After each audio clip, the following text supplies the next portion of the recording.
Hi everyone, Thomas Gallifrey here, and today I'm going to be reviewing the fourth Doctor story, The Invasion of Time. Now this was at the end of season 15, which is Graham Williams' first season as producer. Features Tom Baker as the Doctor and Louise Jameson as Leela, and it's also the last to feature the character of Leela. Now, I'm going to say this now, Leela is probably my favourite companion. I like the dynamic she has with the fourth Doctor. I think they're very funny together.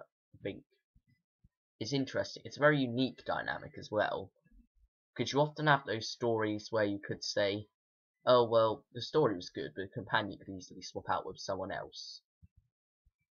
Like, I mean, Sarah Jane is good, but there are quite a few of her stories where you could easily kind of like swap her out with a different companion and the story would follow exactly the same course with no change. Whereas with Leela, I think because she's such a specific companion, it is quite easy to for her stories to be very unique. You can't really swap her out with anyone else, if that makes sense.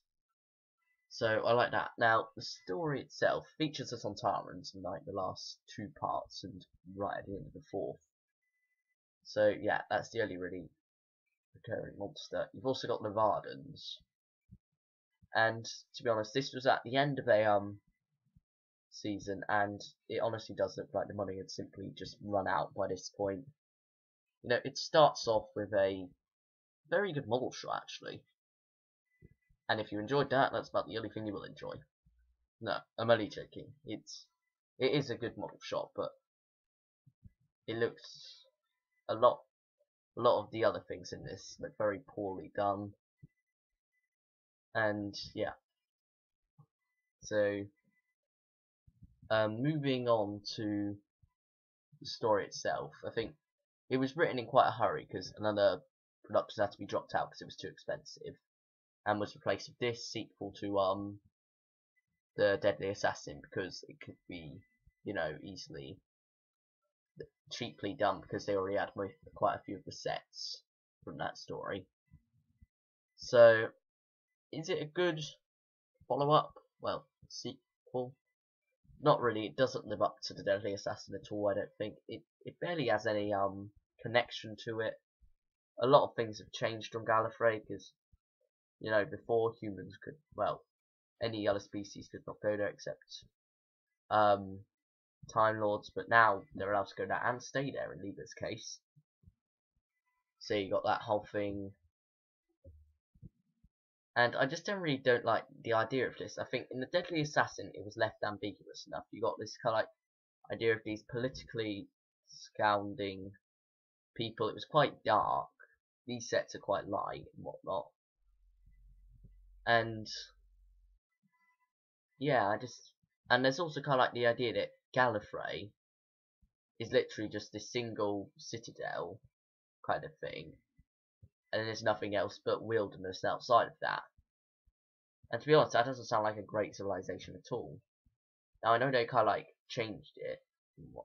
Now I know it's kind of like the idea that they're not really a great civilization. They're kind of like politically put into the core and whatnot.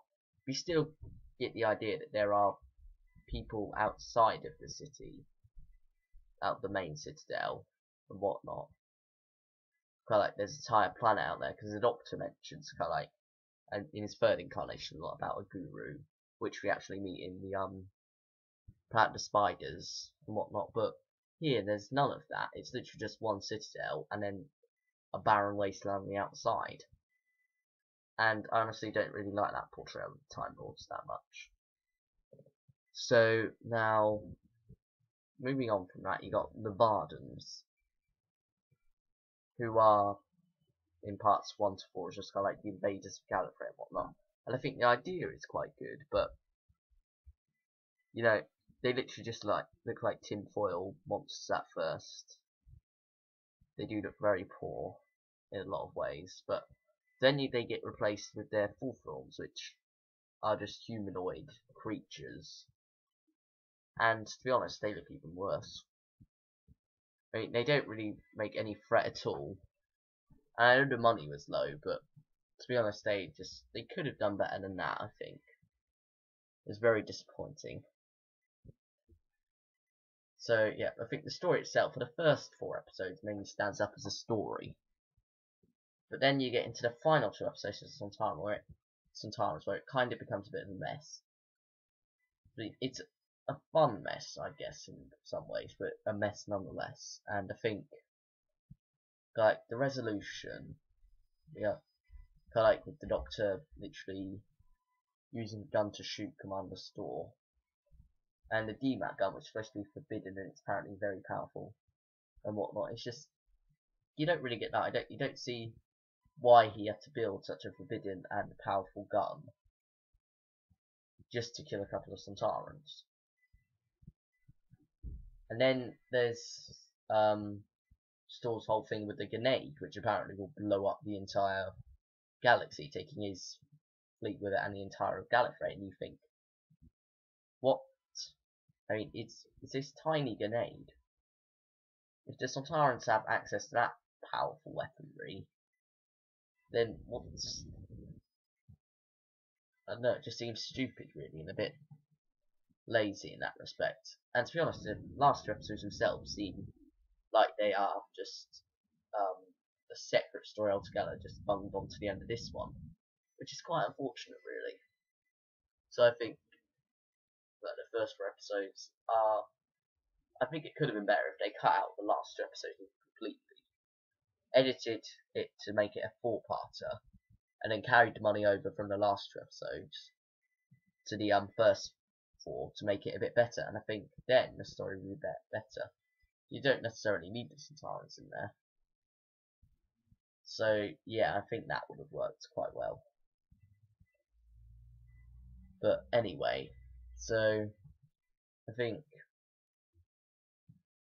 and then you got Leela's departure as well. I'll talk about that quickly as well. Because you've got this character called Andred, and they barely speak to each other during that entire thing. There's no idea at all that they are kind of like in love or anything. I mean, there's a few things that the actors themselves do, but in the writing, there's no hint to it whatsoever. And then suddenly she just goes off to live with him on Gallifrey at the end, and it just doesn't seem to work for me, especially with the character of Leela. It just feels quite cheap. Now I know Louise Jameson wanted her character to be killed off or something like that, but I think that was considered too dramatic. And to be honest, I think, well, I wouldn't have liked her to be killed off. I would have liked a better departure than that. I have no problems with the character of Andred. I actually quite liked Andred in this. I would have liked him to go on and join the Doctor, Leela and K9 in their travels and become a proper companion, but unfortunately not. So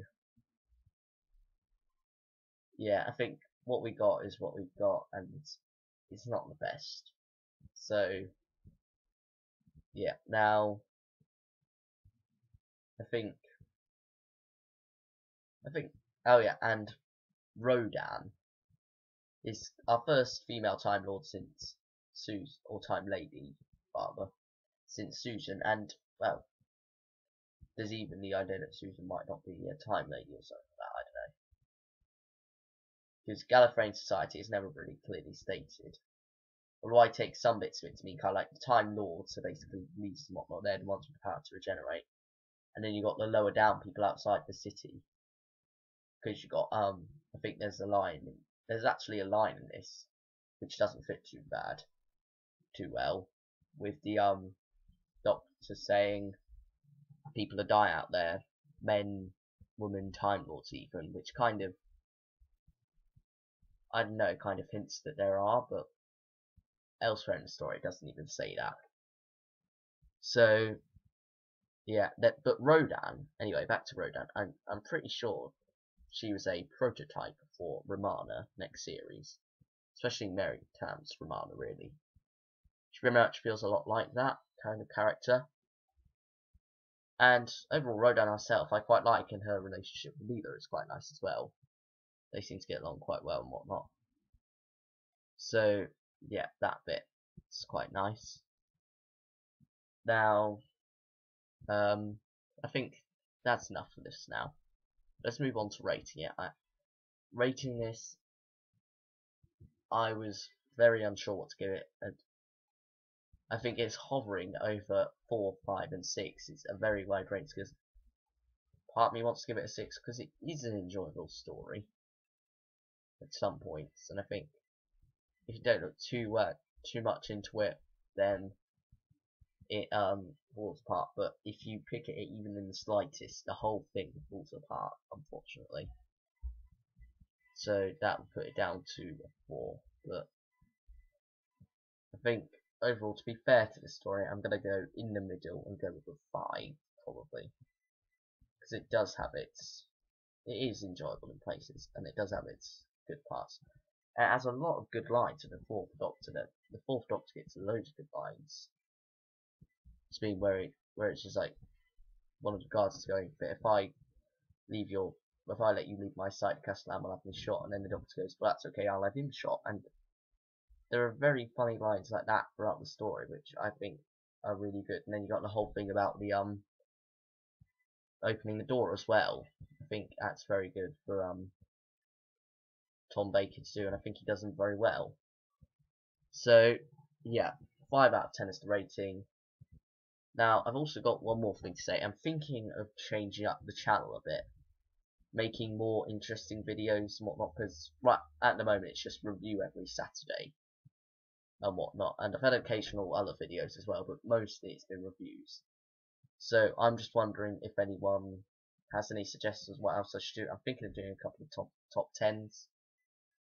So if anyone has any suggestions, please leave them down in the comments of what else I should do, because I kind of want to change it up a bit. I am thinking of doing some Big Finish reviews eventually. That'll probably start around just a bit before August. So yeah, I'll probably still keep the reviews going on, but I want to put up some other videos as well from time to time.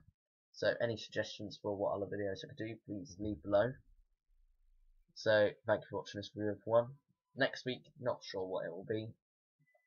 I rarely ever am sure what next week's will be, but yeah, thanks for watching, everyone, and I'll see you all next time. Bye, everyone.